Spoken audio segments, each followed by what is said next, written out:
සුබ දවසක්. අද අපි හම්බෙන්නේ Nature Taste YouTube channel එක හරහා සුවිශේෂී කෑම වර්ගයක් ඔබට හඳුනා දෙන්න. අද මේ විශේෂත්වය තමයි මේ මෑ වර්ගයක්. මේක හරියට වඳුරු මෑ. හරියට ප්‍රෝටීන් බහුල ඒ වගේම පෝෂ්‍යදායී ආහාර වේලක් හැටියට මේ වඳුරු මෑ හඳුන්වන්න පුළුවන්. ඒ වගේම මේක හරියාකාර උයන හැටි දැනගන්න අවශ්‍යයි. නැත්නම් සමහර අය මතයක් තියෙනවා මේක ශරීර සුදුසු නෑ, මේක හරි වාසක්. නමුත් එහෙම දෙයක් නෑ. ඔබට තියෙන්නේ මේක හරියාකාරව උයන විදිහ දැනගන්න විතරයි.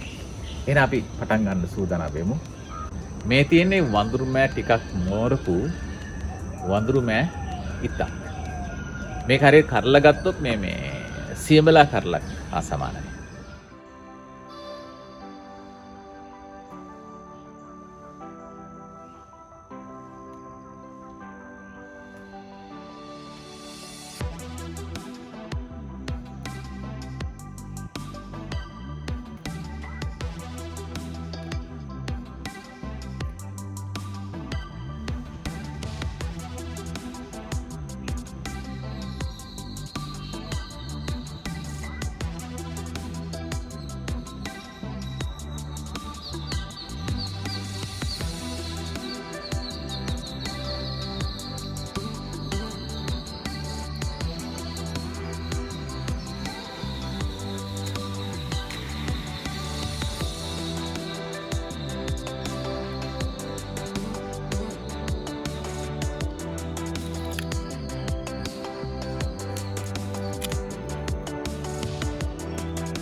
Potong ko na siya.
මේ තමයි අපි සකසගත්ත වතුරු මෑ ව්‍යංජනය.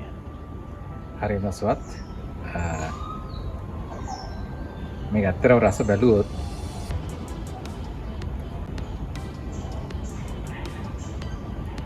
හරි ප්‍රෝටීන් සහිත ආහාරයක් කර කියලා කිව්වනේ. ඒක මේ හරියට කියන්න පුළුවන්. පිටි ගතිය වැඩි. ඒ කියන්නේ ප්‍රෝටීන් බහුල ආහාරයක්. කජු කරියකට හා සමානයි මේක රස. මම හිතන්නේ ඔබ කොහෙන් හෝ ඔබ හොයාගන්න පුළුවන් වඳුරු මෑ පැලයක් ගෙදර නිවස හිටවන්න ආරාධනා කරනවා. අපේ වඳ වියන ඖෂධීය එළවලු. ඒත් එක්කම මේකට තව රසවත් වෙන්න කොස්සට එකතු කරලා තියෙනවා. ගානිෂ් එකකින් ලස්සට මේක මොකද අපේ නමත් නේචන් ටේස්ට් ඒක ගැලපෙන විදිහට මේක සරසලා තියෙනවා කෙනෙකුට ප්‍රියමනාප විදිහට. ඔබත් බලන්න උත්සාහ කළා කොහෙන්ද වඳුරු නෑ කරාටියක් හොයාගන්න පුළුවන් නම් ඔබත් උත්සාහ කරලා බලන්න. මේ පෝෂ්‍යදීය වගේම ඖෂධීය ගුණ සහිත මෙම ආහාරය ආරාධනා කරනවා ඔබට ගෙදරට නිවසේ සකසන්න පිළිවෙලට ගන්න ඔබට ආරාධනා කරනවා. නේචර් ටේස්ට් YouTube channel එකත් එක්ක නිරන්තරයෙන් රැඳිලා ඉන්න.